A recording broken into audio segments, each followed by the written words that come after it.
Vamos a abrir nuestras Biblias en el Evangelio según San Mateo, capítulo 2, versos 9 al 12. Y esta va a ser la segunda parte de lo que inicié el domingo pasado y que titulé Un encuentro con Jesús. Acá se relata cuando llegaron unos sabios de Oriente, y en el verso 9 continúa diciendo, ellos, es decir, esos sabios de Oriente, habiendo oído al rey, se fueron. Y he aquí la estrella que habían visto en el oriente iba delante de ellos. Hasta que llegando, se detuvo sobre donde estaba el niño, esto es Jesús. Y al ver la estrella se regocijaron con muy grande gozo. Y al entrar en la casa vieron al niño con su madre María, y postrándose le adoraron, y abrieron sus presentes o sus tesoros, le ofrecieron presentes, oro, incienso y mirra.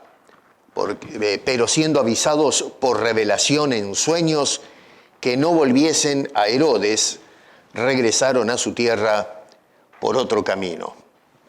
Padre, gracias otra vez por tu palabra y te rogamos que la ministres a nuestros corazones en estos días tan especiales. En el nombre de Cristo Jesús elevamos esta humilde oración. Amén. Imaginen, a ver, por un momento, usen un poquito allí la cabeza, en el instante en que finalmente encuentran lo que han estado buscando por mucho tiempo. Piensen en eso, ¿no? En alguna situación que les venga a la memoria. Y quizás esa búsqueda parecía en un comienzo interminable, llena de obstáculos, una cantidad de problemas que se encaran en el transcurso de esa trayectoria, desafíos que no teníamos agendados, no imaginamos que íbamos a encarar. Pero al fin todo ese esfuerzo culmina en un momento de suma satisfacción. Yo creo que todos, y si no todos, la mayoría, en algún u otro momento hemos experimentado una experiencia semejante. Y bueno, justamente eso es lo que experimentaron estos sabios cuando se encontraron con Jesucristo, en este caso en un pesebre. En nuestra primera parte lo que estuvimos observando es cómo, en un sentido Dios, pero lo planteé de esta manera, cómo se preparó el corazón de estos hombres para su encuentro con Jesús. Pero hoy quiero que veamos una pregunta que es más importante, y es ¿qué es lo que hacemos cuando tenemos nuestro encuentro con Jesús? No nos olvidemos que a través de los evangelios se nos relata de mucha gente que tuvo un encuentro con Jesús, pero cuando se trata de qué es lo que hicieron después, es un capítulo aparte, porque no todos hicieron algo después de ese encuentro con Jesús. Simplemente fue una cosa de curiosidad, de querer ver de qué se trata este fenómeno, pero la cosa se quedó ahí nomás y no tuvo mucha trascendencia en la vida de mucha gente. En este pasaje estos versículos que acabo de leer, nos muestra no solamente la actitud que tuvieron estos sabios venidos de Oriente, sino también lo que significa responder de forma adecuada al encuentro con el Salvador. O sea que este pasaje bíblico no se trata solamente de reconocer a Jesús, sino también de adorarle, de entregarle todo y también de obedecerle en nuestro camino por la vida cristiana.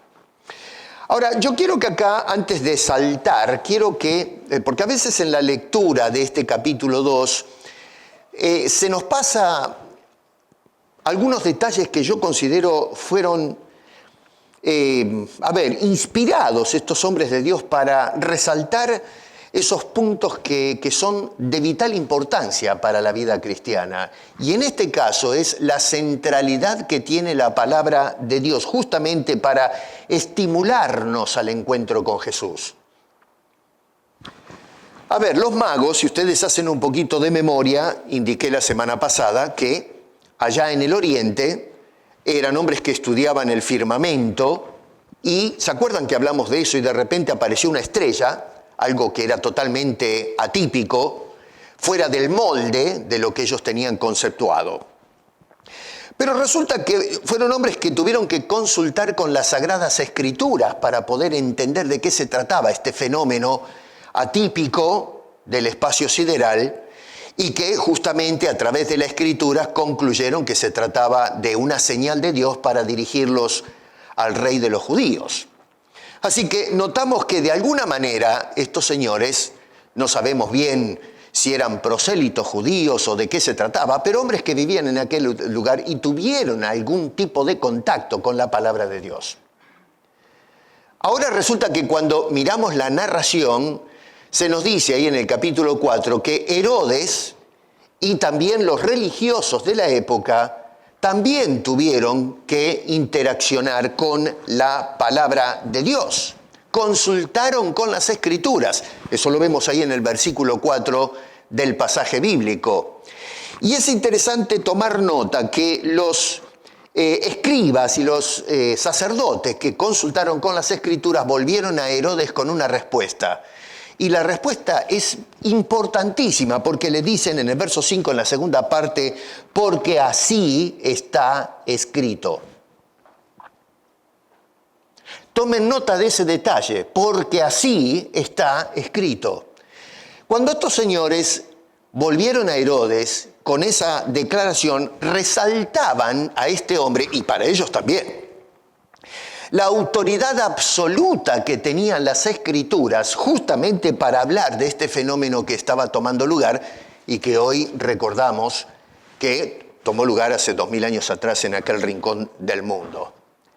O sea que la palabra revelada de Dios es lo que estaban llevando a Herodes.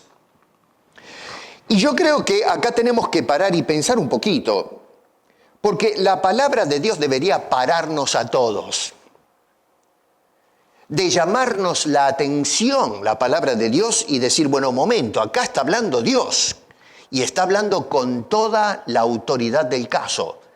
El problema es si el hombre en aquel entonces y en la actualidad está prestando atención a la autoridad absoluta y soberana de la palabra de Dios cuando nos habla. Y eso es lo que apuntó Mateo cuando relata en el capítulo 2 que estas personas fueron a consultar nada más ni nada menos que con la palabra misma del Señor. Hace unas décadas después de todo esto que relata Mateo, ¿no?, de los acontecimientos del nacimiento de Jesús, el apóstol San Pablo le va a escribir una segunda carta hasta donde tenemos la información, ¿no? Parece que escribió, no sé si escribió más, pero a lo menos la providencia preservó 2 cartas. En la segunda carta, en el capítulo 3, versos 16 y 17, Pablo le dice a Timoteo que toda la Escritura es inspirada por Dios. Y cuando habla de Escritura todavía no tenemos el Nuevo Testamento porque está en proceso. Está hablando de lo que estaba canonizado en ese momento, que era el Antiguo Testamento. Y Pablo le escribe a Timoteo diciendo, presta atención, porque toda la Escritura, no partes de la Biblia, no es un asunto de inspiración selectiva, esto sí, aquello no, toma esto, pero no hagas caso a lo otro. Dice, toda la Escritura de punta a punta es inspirada por Dios. Y debido a que es inspirada por Dios, es útil. Y dijo este hombre que es útil para enseñar, para redarguir, para corregir, para instruir en justicia, a fin de que el hombre de Dios sea perfecto, enteramente preparado para toda buena obra. Así que Pablo le está diciendo cosas muy importantes a Timoteo que deberíamos nosotros también tener en cuenta. 1, la palabra de Dios es inspirada. 2, es útil. Y 3, es capacitadora. ¿Se dan cuenta? Cuando saltamos a Hebreos en el capítulo 1, el escritor de Hebreos, más allá de quién sea el autor de este libro, ha dado mucho debate el asunto de quién es el autor, pero sin embargo, a pesar de que no sabemos quién es el vehículo humano, comienza diciendo el escritor de Hebreos que Dios habló. Y dice, habló o habiendo hablado de muchas maneras y en muchas épocas o etapas por los profetas. Así que, a mí muchas veces me han dicho, mire, yo no me hable de la Biblia porque es un libro escrito por hombres.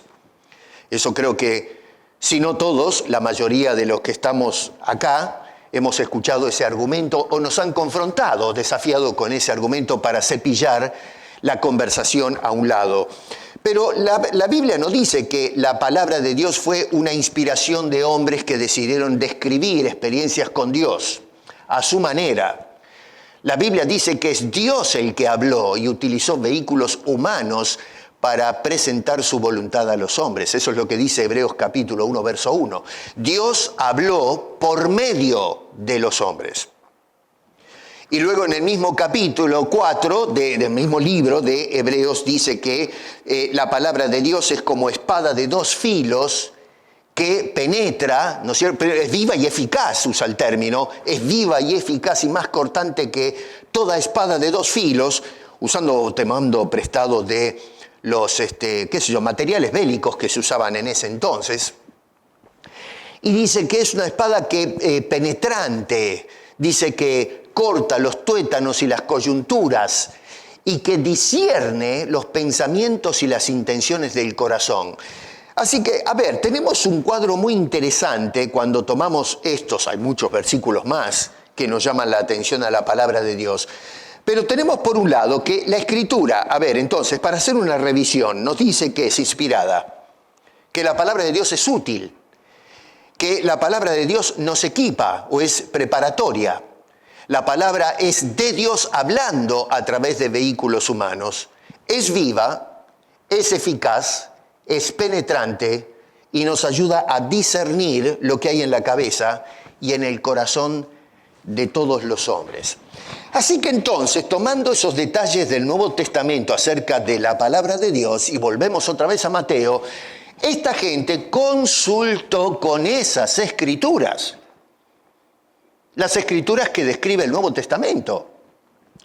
Y consultaron a las escrituras porque estimaron que en definitiva tenían la autoridad absoluta para responder a la inquietud de Herodes. ¿De qué se trata esto de que vienen estos señores a adorar o a buscar al rey de los judíos? Quiero que vayan y consulten a las escrituras. Presta atención a la palabra de Dios. ¿Me entiendes lo que te estoy diciendo? Presta atención a la palabra de Dios.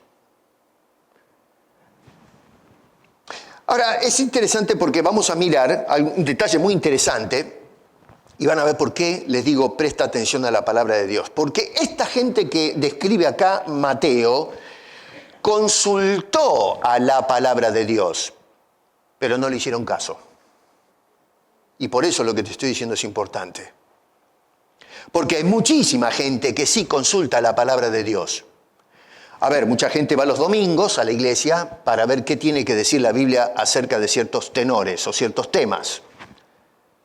Pero ¿y después qué hacemos?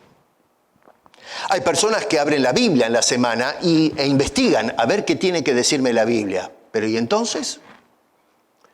Hay personas que en el mundo de afuera tienen curiosidad por ver qué tienen que decir esa Biblia que ustedes consultan, los cristianos. Y probablemente se les dé alguna respuesta a las interrogantes que tiene la gente. Pero ¿y después qué hacemos con eso? Sí, el tema es que la gente no entiende que no alcanza con consultar la Escritura. Lo que hay que hacer es aplicar lo que dice. Herodes consultó la Escritura, pero no fue a buscar a Jesús, como los sabios. Incluso las personas que fueron a consultar las Escrituras, los expertos, que hicieron el trabajo y le dieron la respuesta a Herodes, porque no es Herodes el que se puso a leer la Biblia, no le interesaba para nada. Pero esto sí, los académicos consultaron las Escrituras, le dijeron qué es lo que dice la Escritura, pero no vemos que estos señores se pongan las sandalias y vayan con los sabios a donde estaba el Señor Jesucristo. Y hoy sucede exactamente lo mismo. La gente va a los templos, escucha la palabra de Dios, la leemos en la semana, a veces oramos usando la palabra de Dios, pero luego se archiva. No practicamos lo que nos dicen las Sagradas Escrituras. Esa es una realidad. Es un axioma que vivimos en la actualidad. Cuando Santiago escribió la carta a los creyentes que están pasando por problemas y se ven dispersados, en el capítulo 1, verso 22 dice: sed hacedores de la palabra y no tan solamente oidores, engañándoos a vosotros mismos. Para Santiago era una preocupación el hecho de que la gente consulte solamente este manual espiritual, pero luego los consejos que nos da la palabra de Dios no se llevan a la práctica. Y muchas veces el problema con nuestro andar en la fe cristiana se encuentra pisando pozos, porque realmente sí, está bien, conocemos la Biblia, pero no la llevamos al terreno del quehacer de todos los días. Ni hablar con la sociedad y el mundo, que ni siquiera, por empezar, pocas veces abre la Biblia, y si alguno lo hace, francamente lo hace o bien para burlarse de las Escrituras o para hacer caso omiso, y eso lo vemos en la crisis moral y espiritual que existe en la sociedad sin Cristo. En cuanto a Jesús, volviendo otra vez al relato de Mateo, 3 cosas reconocieron que estaban justamente escritas. Y nos dice allí en el versículo, estamos acá en el versículo 5 y 6, ¿no es cierto? Dice, porque está escrito, y en el verso 6, noten que lo que reconocen es el origen profético de Jesús. Lo primero, nació en Belén. El que dijo esto fue Miqueas. Están consultando con los profetas que hablaron acerca de estas cosas. Uno de ellos, Isaías, fue, digamos, considerado el profeta mesiánico, pero también Miqueas habló de este fenómeno. Y en el capítulo 5, verso 2, que es el texto que están citando estas personas, dice que iba a nacer en un lugar que no conocía a nadie. Belén era una pequeña aldea sin importancia. Lo que dice el escritor es que no va a ser la más pequeña, no porque vaya a crecer geográficamente o políticamente, sino porque justamente iba a venir una persona que trascendería no solamente la geografía, sino la historia de la humanidad. Así que tenemos el nacimiento de Jesús profetizado por un profeta coetáneo con Isaías, que vivió en el siglo VIII antes del nacimiento de nuestro Señor Jesucristo. Estoy hablando, si no me falla la memoria acá, 740 al 686, más o menos. Después ustedes lo pueden chequear eso, si no, por ahí me equivoco, pero estamos hablando con seguridad en el siglo VIII antes de Cristo. Este señor, piensen, 700 años antes estaba diciendo que va a nacer este personaje que menciona el apóstol Mateo en el capítulo 2 de su evangelio. Su origen es profético. Eso es lo que le dijeron a Herodes. Reconocieron eso. La Escritura habla de su origen profético. Segundo, la autoridad soberana. Verso 6 dice, porque de ti saldrá un guiador. Miqueas usa la palabra moshel, de la raíz mashal, que significa un gobernador. Pero ojo con esto, porque no habla de un simple gobernador, porque muchos gobernaron en el periodo del Antiguo Testamento. Hubo buenos reyes y hubo reyes de una vergüenza. Pero está hablando de este gobernador.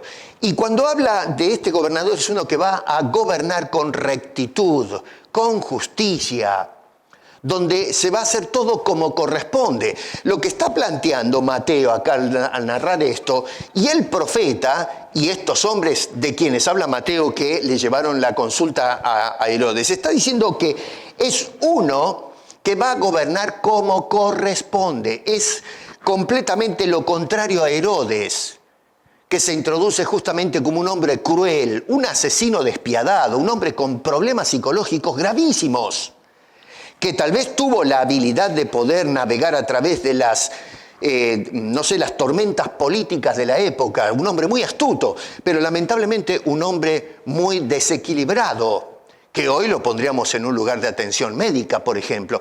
Pero se presenta a este que va a gobernar completamente diferente de cómo gobernó el rey Herodes, es decir, es la antítesis de aquel hombre perverso que gobernaba en esos días.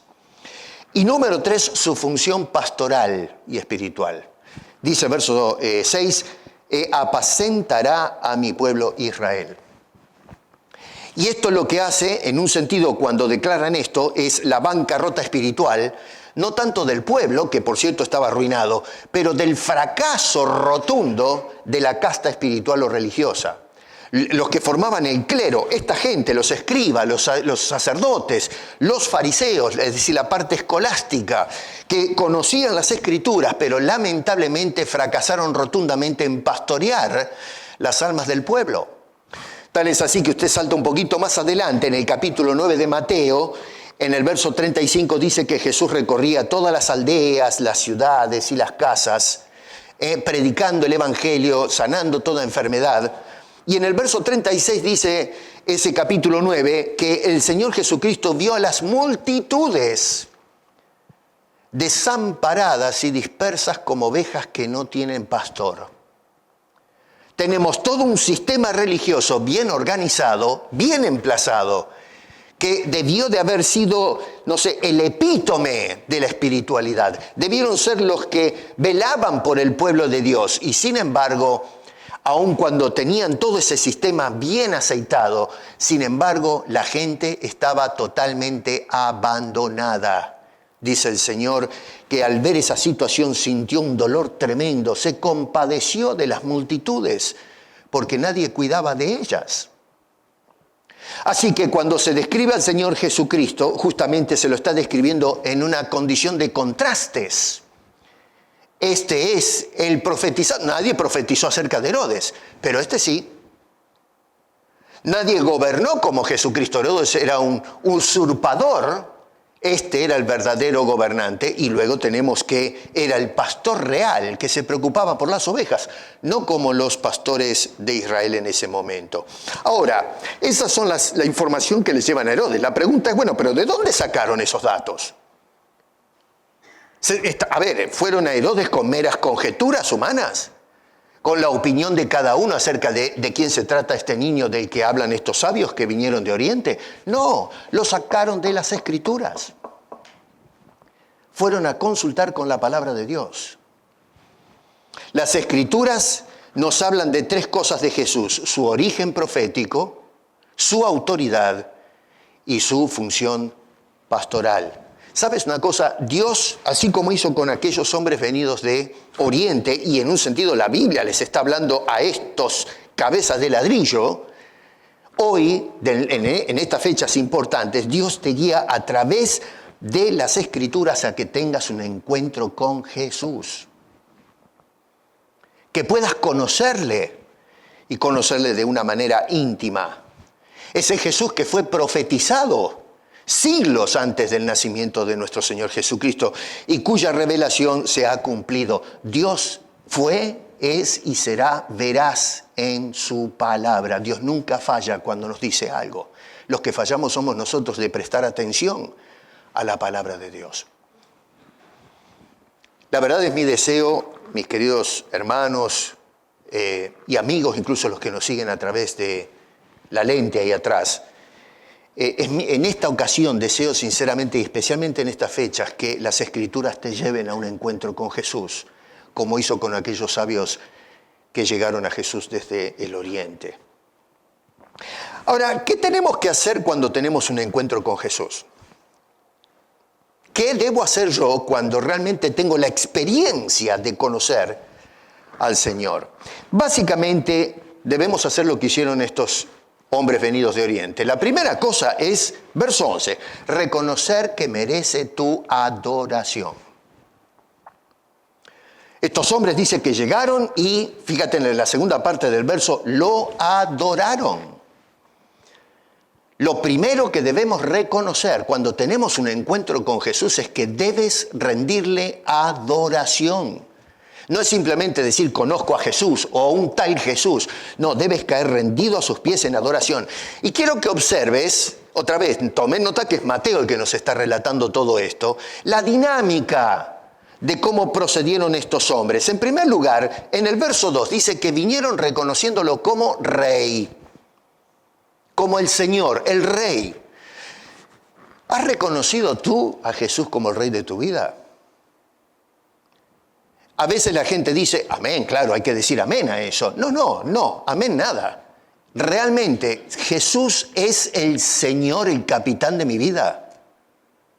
Porque no se trata de decir amén, la Biblia dice eso. Porque ya vemos que estos señores consultaron la palabra de Dios. Pero acá no estoy hablando de consultar lo que dice la Biblia, sino cómo se aplica eso. Estos hombres dijeron, venimos buscando al rey de los judíos. Ahora, la pregunta es para nosotros hoy, para contemporizar esto. Porque de lo contrario lo que estamos haciendo es revisando historia. Pero la idea de la inspiración es para traernos a nosotros, equiparnos a ser hombres perfectos, preparados para toda buena obra. El tema es, yo, ¿cómo reconozco a Jesús? Cuando vengo a la presencia del Señor, ¿qué hago? Lo adoro, pero reconozco el señorío sobre mi vida. Cuando digo Señor, es mi Señor, Él está a cargo de todos mis asuntos, es el capitán de mi vida, es el que determina cómo voy a caminar y cómo voy a vivir. Y eso nos llama a una seria autorreflexión, ¿cómo estoy viviendo realmente como un hijo de Dios? No solamente lo reconocen como rey, pero lo reconocen como Dios. Porque dice el verso 2, venimos a adorarle. Y usted no adora a hombres, se adoraba en la cultura de aquel entonces a los dioses. O sea que no solo se trata de su realeza o su señorío, sino también su divinidad. Nosotros tenemos que tener presente que, contextualmente, Mateo, si ustedes se van ahí al capítulo 1, por ejemplo, fíjense en cómo este hombre inicia el Evangelio, ¿no? Habla de la genealogía de Jesucristo y relata este Evangelio en un sentido para mostrar no solamente que el reino de los cielos o el reino de Dios se ha acercado, sino que ese reino no está vacante. Apareció el rey. El rey está. No está el trono vacío. Y eso es lo que prueba Mateo con su tesis en el Evangelio. Y noten que en el capítulo 1, verso 1, comienza el Evangelio presentando a Jesús como el ungido. Dice, hijo de David, hijo de Abraham. Noten que interesante porque invierte el orden. Primero vino Abraham y después vino David. Y acá nos damos cuenta que en realidad Mateo no está tratando de presentar un análisis cronológico, temático.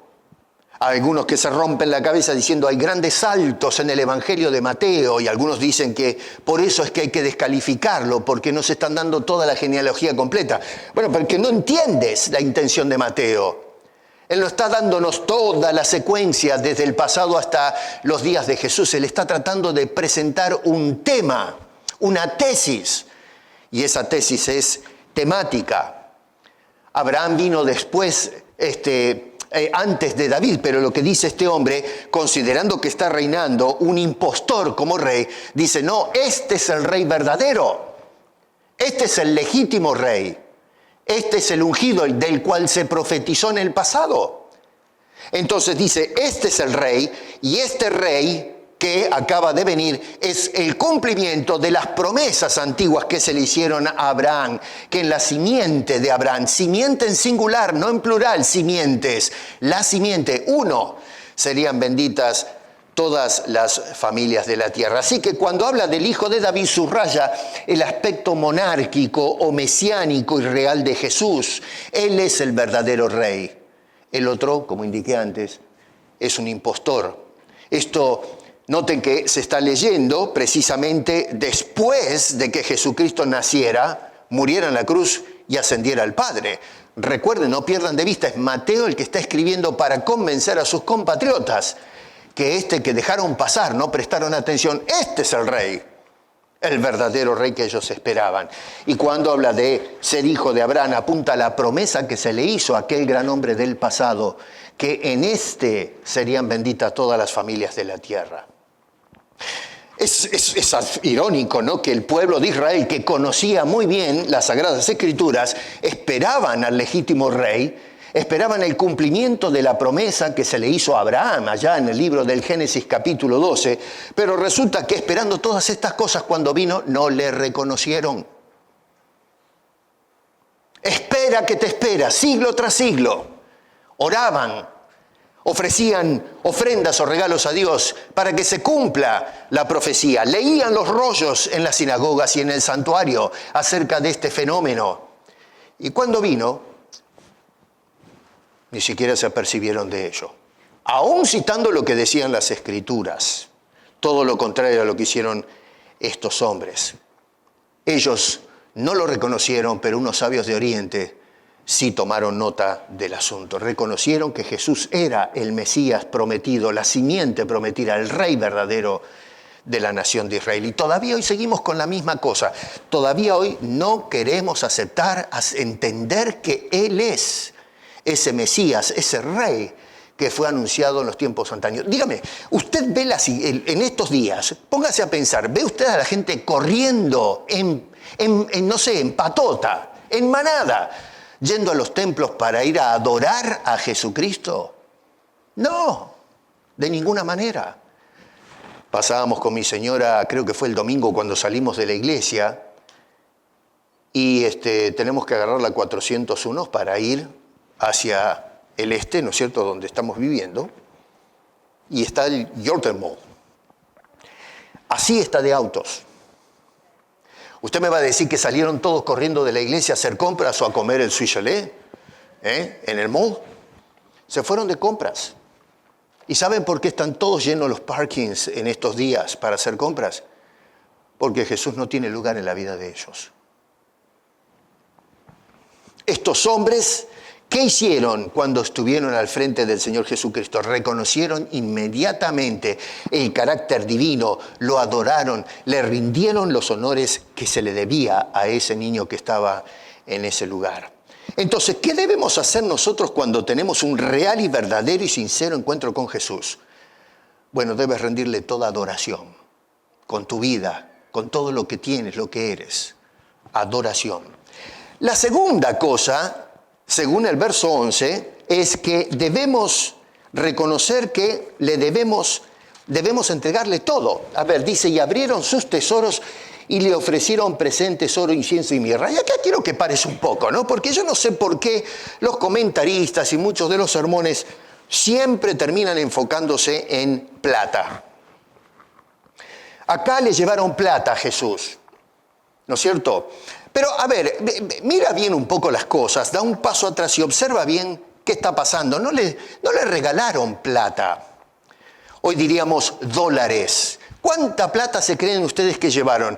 Toda la vida de Jesús fue una vida de miseria. Se tuvo que romper el alma en un taller para mantener a toda su familia. Era carpintero. Y cuando se lanzó al ministerio, vivía de lo que la gente le pudiese dar. No tenía ni dónde acostar la cabeza. No podía pagar un hotel. ¿De qué plata me están hablando? A veces miramos esto y decimos, pero le llevaron oro, lingotes de oro, incienso y mirra. Mirra puede ser, ¿no es cierto?, un perfume que se puede vender con unos pesos. Quizás les sirvió esto cuando los padres tuvieron que salir corriendo y más o menos habrán pagado el costo del viaje y se terminó la plata. Nosotros tenemos la vista obtusa cuando leemos la Escritura y hoy día, no sé, tenemos esta enfermedad que todo lo miramos en términos monetarios. Acá miramos este relato cuando pusieron estos regalos a Jesús en términos monetarios y no estamos entendiendo que realmente hay una actitud simbólica en lo que están haciendo. No estaban interesados en comprar el favor de este niño que acaba de nacer. Esta ofrenda es un acto simbólico de la entrega personal de estas personas. No salvaron a Jesús económicamente, no rompieron los cofres. Lo que le estaban diciendo es todo lo que somos, eso es todo lo que te damos todo nuestro ser. Se rendían ante los pies de este Señor, de este Rey. no sé, más allá de los elementos tangibles que vemos acá, por ejemplo, oro, incienso y mirra, lo que están haciendo es rindiendo adoración y reverencia. El otro día les hablé a ustedes del pasaje cuando Jesús, presentado con una moneda, dijo: dale a César lo que es de César y dadle a Dios lo que es de Dios. Estos hombres se estaban dando ellos mismos lo que es de Dios. Reconocimiento de su realeza al mismo tiempo. Lo que están haciendo es, al entregar estos presentes, una práctica que se hacía a menudo. La gente, cuando iba a visitar un rey, iba con dotes. Se presenta. No salvaban las coronas, no salvaban los reinos con las dotes, sino que era una manera de decir: vengo con este regalo. A ver, cuando a nosotros nos hacen regalos de Navidad no nos salvan, ¿no? Yo todavía tengo que comprarme el pan. No me salvó la gente que me trajo un regalito. Y no creo que ustedes, a menos que le hayan regalado 10 millones de dólares, creo que ninguno de ustedes se salvó por un regalo de Navidad, ¿no? O sí. Si se salvó, invíteme a comer.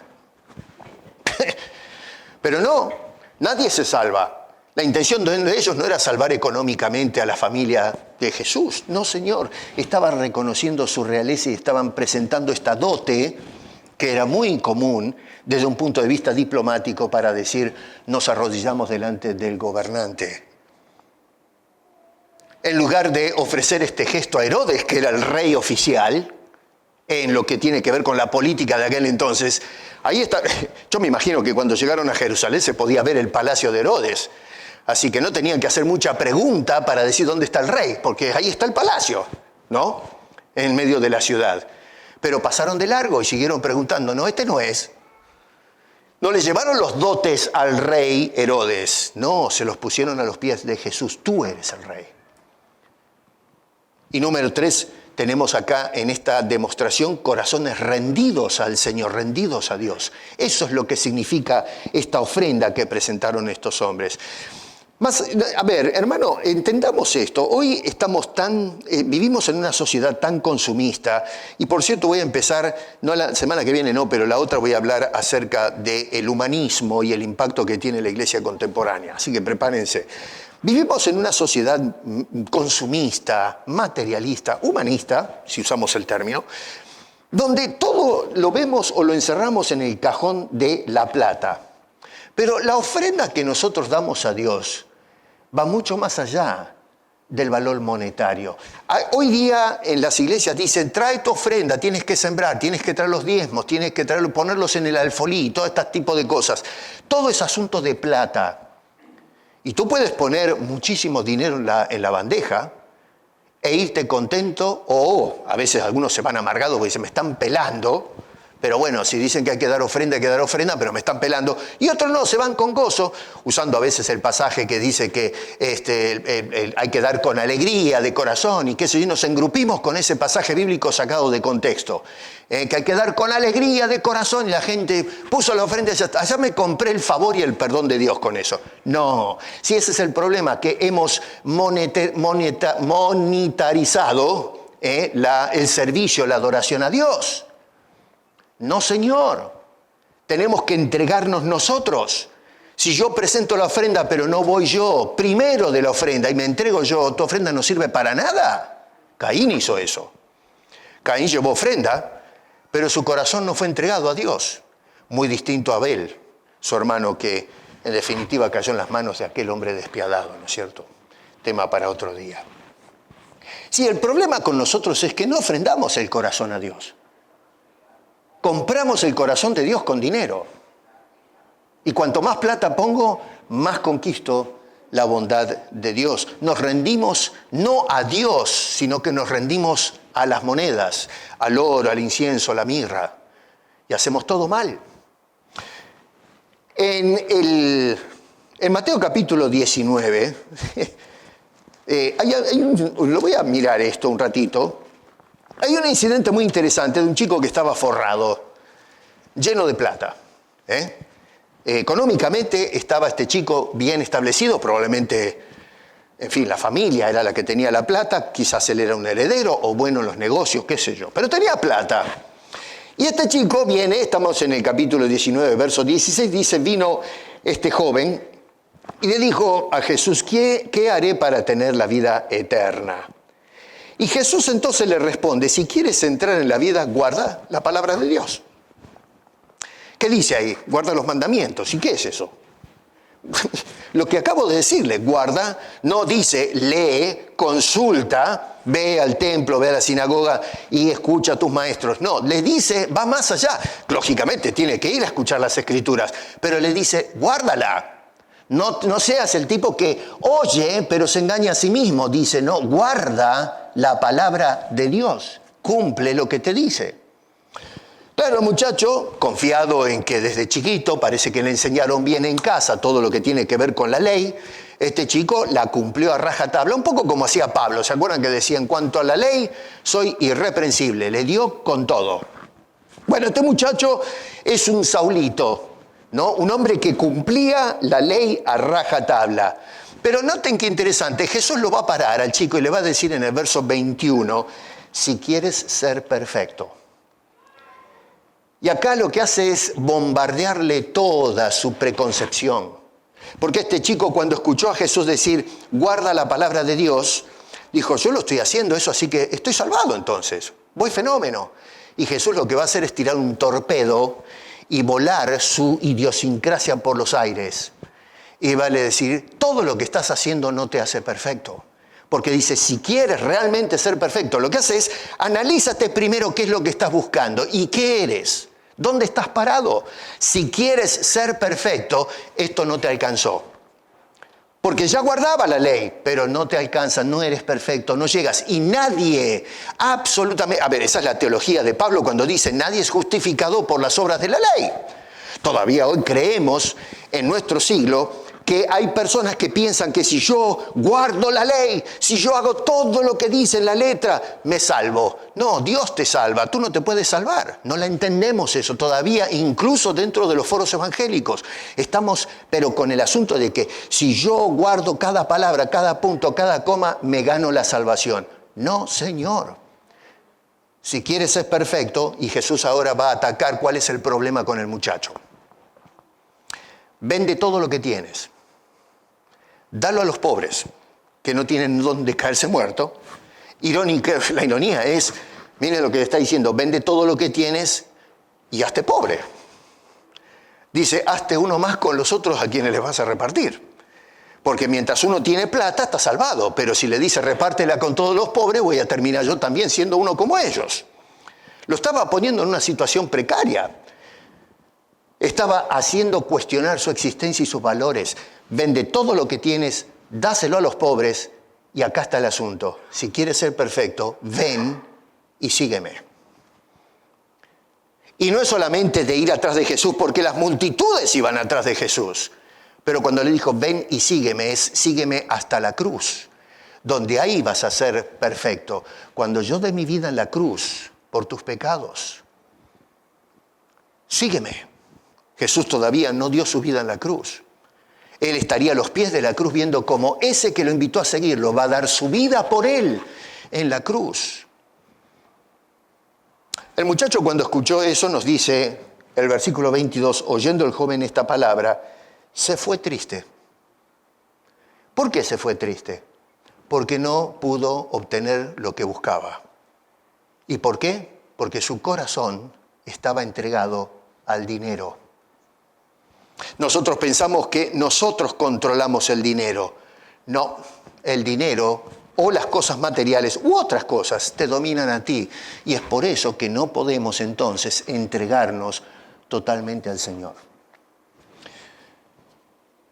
El otro día les indiqué, y disculpen la autoridad un poquito acá, ¿no? Pero ¿por qué no vienes a la iglesia? Si tú sabes que tienes que venir a la iglesia, necesitas que tu pastor te diga, no se olvide de venir a la iglesia. No me vengan con cuentos chinos, ustedes saben que tienen que venir a la iglesia. Ustedes saben que tienen que orar, saben que tienen que leer la Biblia. ¿Y por qué no lo haces? Porque el pastor no me lo dice.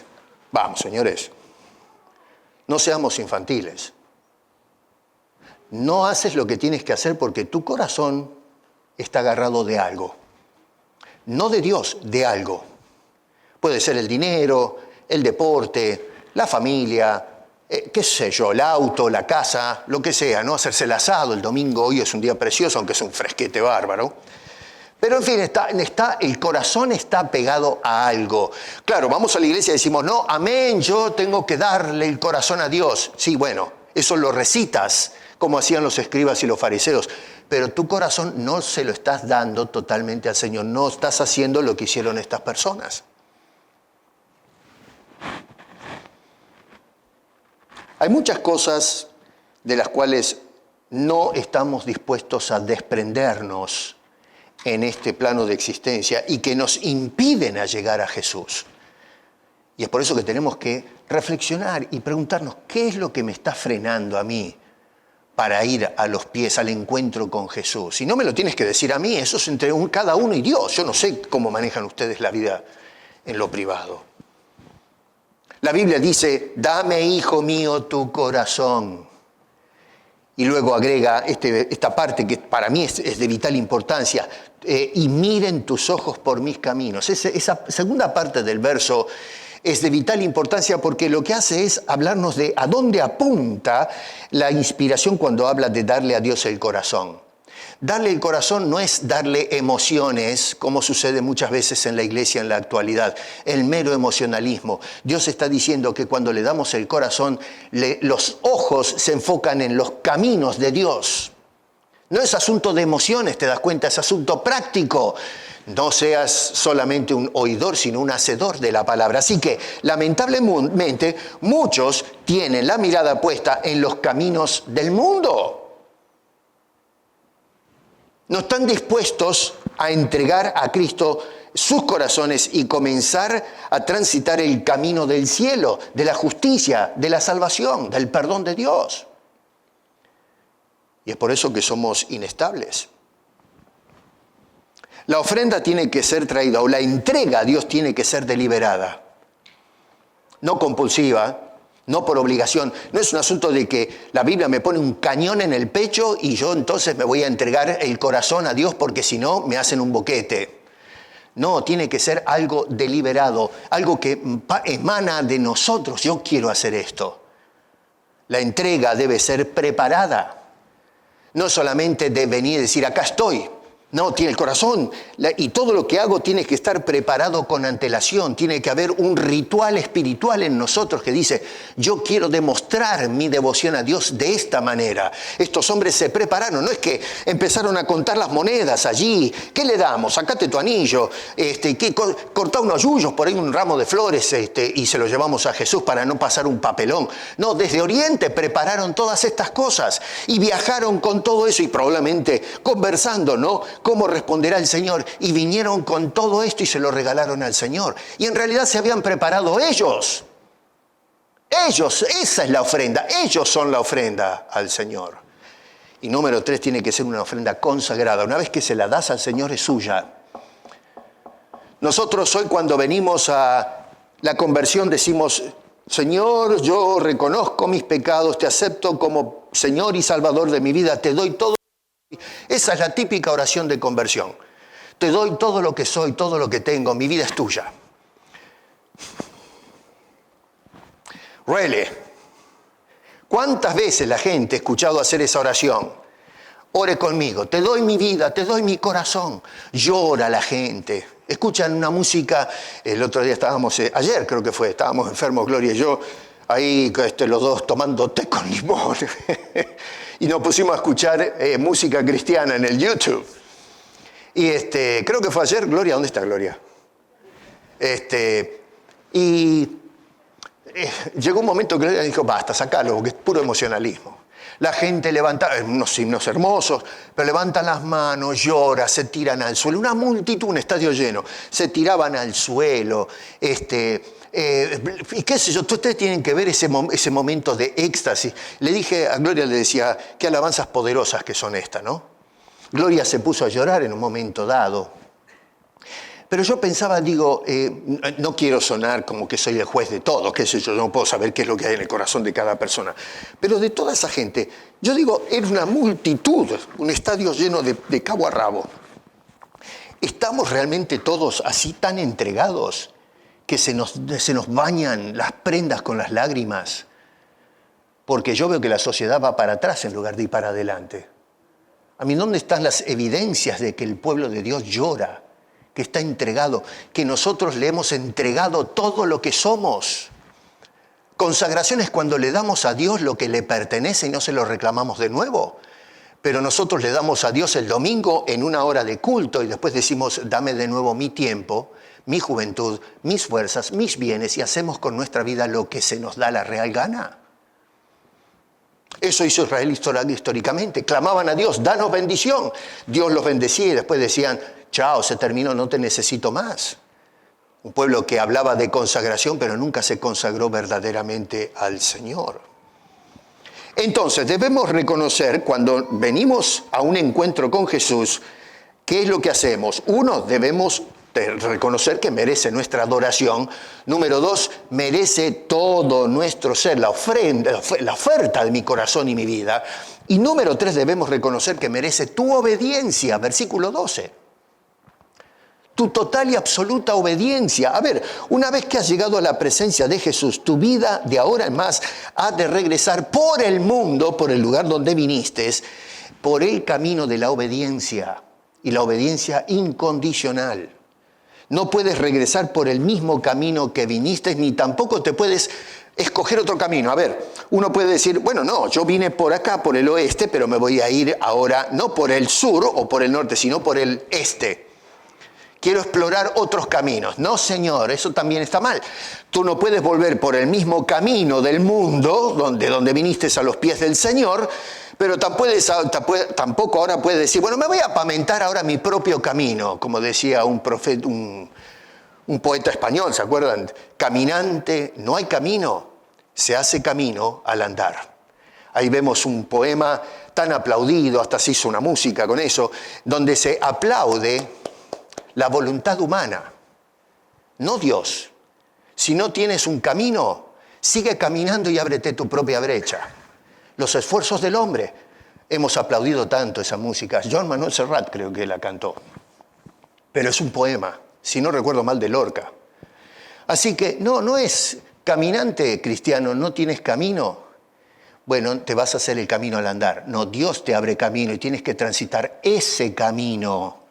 Tienes que volver por otro camino, y es el camino de la obediencia a Dios. De ahora en más, cuando vienes a la presencia del Señor Jesucristo, vas a caminar como Dios te dice y por donde Dios te dice que debes transitar. ¿Por qué? Porque si tú te vuelves por el mismo camino que viniste, vas a regresar por un camino de ruina, un camino incierto, de inseguridades, el camino de la perdición eterna. No hay futuro en ese camino. Así que de aquí en adelante, lo que has de hacer es lo contrario a lo que hicieron los lectores de las Escrituras en el versículo 5, que hicieron caso omiso a lo que dice la palabra de Dios. Leyeron, pero no hicieron. Lo que vamos a hacer nosotros es a leer lo que dice acá Mateo y hacer justamente lo que nos inculcan las Escrituras. Entonces, ¿qué debemos hacer? En andar en nuestro encuentro con Jesús? Dijimos, número 1, adorarle, número 2, entregarle, y número 3, obedecerle. Y un punto más. ¿Cómo debo hacer estas tres cosas? Ojo. Repito, adorarle, entregarle, y número 3, obedecerle. Pero ¿con qué actitud vas a hacer eso? Bueno, el verso 11 dice, postrándose. Mira bien, y al entrar en la casa vieron al niño con su madre María y postrándose hicieron estas cosas. Postrándose. La palabra postrarse en griego es, acuérdense que el Nuevo Testamento siempre indicó esto, ¿no? Se inspiró en el idioma popular aquel entonces, internacional, el griego. La palabra es proskuneo, son dos palabritas pegadas, ¿no? Hay una preposición que da la idea de un movimiento hacia algo. Y cuneo, que es una palabra que significa beso. Proskuneo quiere decir, etimológicamente representa la idea de el acto de, esto ya no se usa más, ¿no? Pero de inclinarse o arrodillarse y besar la mano de una persona importante. Hoy algunos van a Roma Y cuando llegan a la presencia del sumo pontífice, no quiero ofender a nadie que está de acuerdo con esta idea teológica del sumo pontífice, pero bueno, la gente va, se arrodilla y le dan un beso. No como los hombres a las mujeres, ¿no? Que le dan un beso en la mejilla, en la mano, la caballerosidad. No, esto es un asunto no de romance, sino de reconocer en una forma simbólica una señal o un símbolo de respeto, de reverencia. Esto que hicieron estos hombres al postrarse, justamente manifestar una actitud de reverencia, darle honor y respeto supremo a este niño. Ahora, pónganse a pensar, ¿no? Esto se hace con un adulto que está encima de nosotros, pero ellos lo están haciendo con un bebé. Fíjense en ustedes la dinámica de todo esto. Entonces, ¿cómo tenemos que hacer estas cosas? Adorar a Jesús, entregarle, obedecerle. Tenemos que hacerlo con total reverencia. Porque, a ver, si tú no le das el honor y la gloria que merece este Jesús, que hoy estamos recordando en su día de nacimiento, a ver, si no lo haces como corresponde, tu adoración no sirve. Tu entrega no sirve. Tu obediencia no sirve. A ver, otra vez, miremos a estos escribas del verso 5. Ellos adoraban a Dios, se iban al templo, tenían todo un sistema ritual de adoración. La gente los veía y decía, estos son los que nos dirigen en la adoración a Dios. En cuanto a sacrificios, ¿se acuerdan aquel famoso fariseo de Lucas que dice, te doy todos los diezmos de todos los granos, la cosa más pequeña, no se me escapa nada? Así que ofrendaban, le entregaban todo a Dios.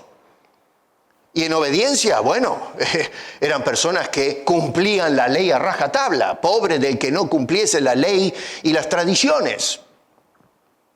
Y sin embargo, estas personas vemos que no estaban dispuestos a honrar a Jesús, del cual estaban hablando Herodes.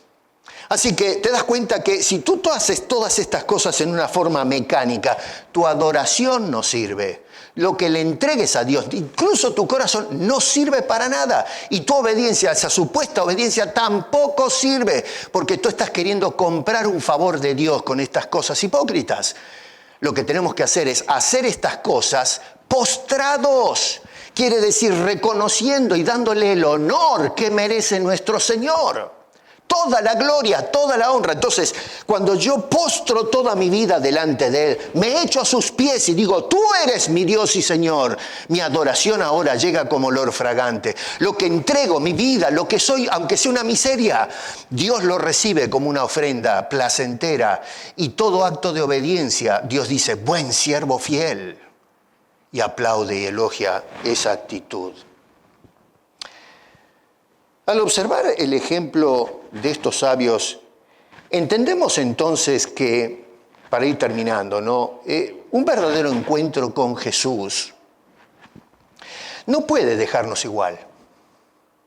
Es imposible que tú, si realmente a través de estos mensajes, ¿no? De lo que dice Mateo acá en el capítulo 2, realmente te llevó a un encuentro, no un encuentro con la Iglesia Bautista Castellana o el que está hablando adelante. No, estamos hablando de un encuentro con Jesús. Si realmente sucedió eso, no puedes regresar igual a casa. No puedes, es imposible. Si regresas igual a casa es porque no te llegó la palabra de Dios. Punto y aparte. ¿Cómo sucedió con esta gente? Herodes y los que consultó en cuanto a la Biblia se refiere. El Señor, cuando nosotros tenemos un verdadero encuentro, ese encuentro cambia nuestra vida, nos llama a adorarle, a rendirle todo lo que somos, a vivir una vida de constante obediencia en honor a Él y para su gloria. Así como los sabios volvieron por otro camino, nuestra vida también debe tomar otro rumbo después de haber tenido un encuentro con Cristo Jesús. Adorarle sin reserva, darle todo lo que somos y obedecerle en una forma incondicional. Así que hoy, hermano querido, yo te invito a que por lo menos respondas 3 cosas. Una es, a ver, ¿cómo estás respondiendo a tu encuentro con Jesús? Pregúntate esto en estos días. ¿De qué manera respondo cuando me encuentro con Jesús? La otra cosa es, ¿hay algo que todavía no le has entregado al Señor? Piensa bien. Otra vez, saquémonos esto de decir amén, sí Señor. No, en tu corazón, piensa, analiza, ¿hay algo allí que todavía hoy en estas Navidades no le has entregado todavía al Señor? Entrégaselo. Y la última pregunta es, ¿hay caminos que sigues transitando a lo mejor y sabes que debes abandonar inmediatamente? Pues deja ese camino y sigue a Jesucristo. Que nuestro homenaje al Señor en estos días no sea una fecha más en el calendario, sino que sea un homenaje de adoración sincera, de una entrega total y una obediencia incondicional a Dios de aquí en adelante, y que podamos volver por el camino que nos señala Dios, para que volvamos, como dicen estos hombres, gozándose al haber tenido ese encuentro con el Salvador de los perdidos, aquel que Dios envió para regalarte a ti su perdón, la salvación. Dios entregó a su Hijo por ti. Jesús entregó su vida por ti. Y dime una cosa, ¿qué le estás entregando tú al Señor en gratitud? Padre, gracias te damos por haber preservado este relato que nos habla de ciertos hombres extraños, pero que no sabemos los nombres, en fin, la etnia, pero que llegaron casi como representando a todos aquellos que llegamos a la presencia de Jesús y cómo transformaste la vida de estos hombres. Ayúdanos, Señor, en estas fechas a que no solamente vengamos a Jesús, a tener un encuentro con Jesús, sino a ser transformados por Jesús, por la experiencia. Y que podamos volver ahora por el camino de este mundo, en el camino de la obediencia, de la adoración, de una vida consagrada o entregada totalmente a ti. Ayúdanos, por favor, Señor, a tener el gozo y el privilegio de postrarnos en tu presencia y poder, Señor, darte, aunque sea un poco, pero darte eso poco que puede darte el hombre. Porque ¿qué es el hombre para darte a ti, Señor, si eres dueño de todo? Absolutamente de todo, de nuestras vidas. Pero lo que tenemos te damos, Señor. A ti te damos la gloria y gracias por haber venido a este mundo hace 2000 años atrás. Y cuando viniste para quedarte. Como promete al final el Evangelio de Mateo, estaré con vosotros todos los días hasta el fin del siglo. A ti te damos la honra y la gloria en el nombre de Cristo Jesús. Amén.